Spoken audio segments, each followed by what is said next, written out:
The testimony you are going to hear from Reverend Father Mbaka will surely shock you. This happened when he was in Monastery. You know, many of us knows when Bishop sent him to Monastery. When he was returning back, there's something he was about to share with us now. He's about to share with us now. I want you to kindly just sit down and watch this video and know that God that works in adoration ground in Ugu is not ordinary God. He's not that God you can joke with. I will bring people that always say that God doesn't exist. But just go down to watch this video. If today is the first time you are coming across my channel, you are highly welcome. This is the 1042. Here we give news. How it is. I'm going to give it to you on this television. You will watch it. Please give this video a thumb up. This will help YouTube to secrete it to other people to watch. And if you never subscribe on my YouTube channel, please do well. Subscribe and put on notification so that any moment I post video, you will be the first person to be notified. Let us watch this video and feel free to say anything you want to say on comment section. I'll be there to reply you back. Let's go to the video. Against the monastery in Abata, one of our members in Lagos, where were Burundi or Cherem Airport, Mbemeche Wepota, Ojirimote, Butezai, Anugum Nenuguni on airport nature. Nata, Naku, and we get some natural monastery also. Press them. Mwesi kamna na hotel kiye joy Mbaka na-emekwa ike. Mbaka na-emekwa ike. Chineke na-agbanikwa ahụ n'ebe m nọ. Maka ama mgbe m nọ na seminarị, o so na n'otu ama paakị aba m ụnyaahụ. A na-abịa awụdo m na gate na m achọrọ ichi. So Chukwu makwa o ji jide m n'ihe a niile na-afịa o. Maka Mbaka nke mma. Mbaka nke mma. Na-elotanụ m n'ekpere o.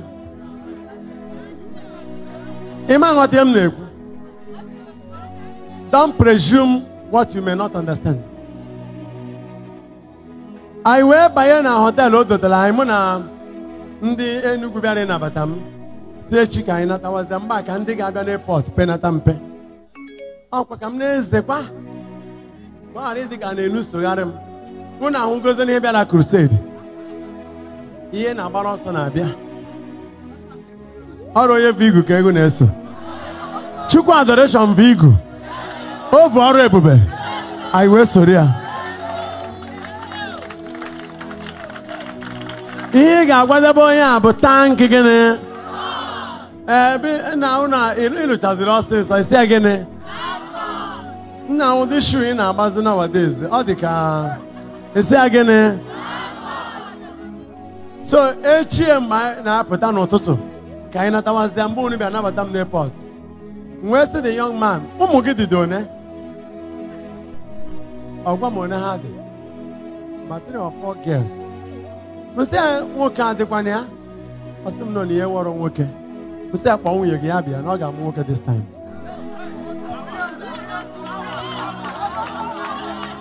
Ọsị m nsị ya kpọọ nwunye gị. O mee kọl. Nwaanyị si na ya dị kpọrọ ụmụ ya bịawa n'ebe anyị nọ. Mgbe ha rutere, ha nọ na moto na-eche. Ngwa ngwa ha bịara, esekpu ya na ụmụ ya, bute anointing oil, nwa nwaanyị n'afọ. Sị Chineke adoration. Ka ihe abụla ọrụ ebube izizi, m ji gbakwụ na Nigeria. Akpa nwa nwoke ka ọ ga-amụzi this time. Ọ sị amem, di ekwe aka na-ekiri m. Nwoke na-ekiri m.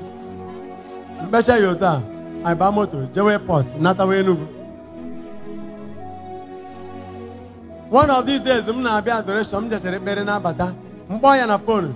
Say Kali, ka nwunye gị me. Jesus igwe. Nekwa. Thank God.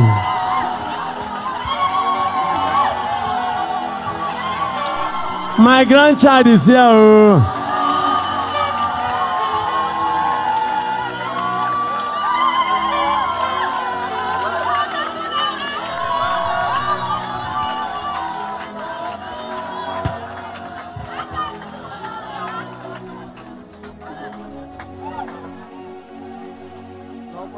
na ọkwanụ ka m bịa.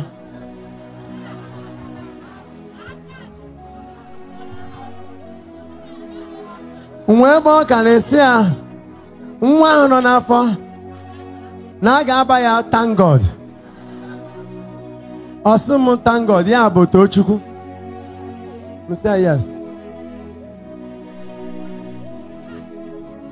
Ya bụ na baby boy. M sị ya thank God.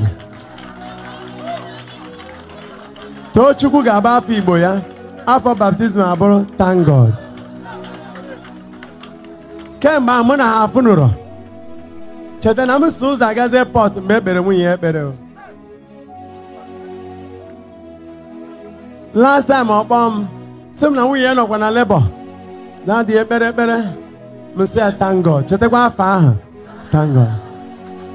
O te ha aka ọ kpọọ m sị m na nwunye ya aritigokwa. Nsị ọkwa nwoke ọ sị m yes. Look at the boy here.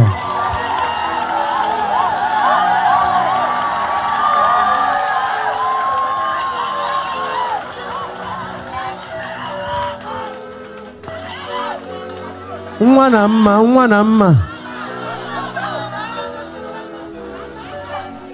Ọkwa ya na-ese ka o si emedi ha. Ị na-ajụ m ka m saa gị gịnị? Ọ ga-ajasị na m na-agwọ ọgwụ. Anye ọ bụ na ọgwụ a bụ blessed sacrament, m ga na-agwọ ya. Ewere m apology. The Eucharist is my power.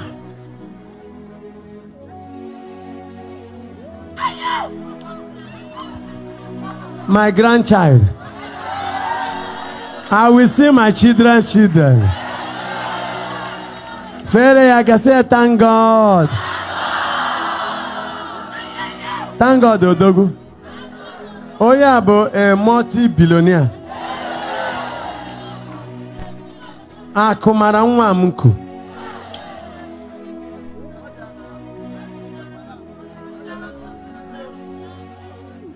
Tupu o wee nnukwu ego ahụ ọ ga-enwe, a ga-agba ya mbọ okpuru dị ukwuu. Mana o mechaa, ọ ga-efeni dịka ugo.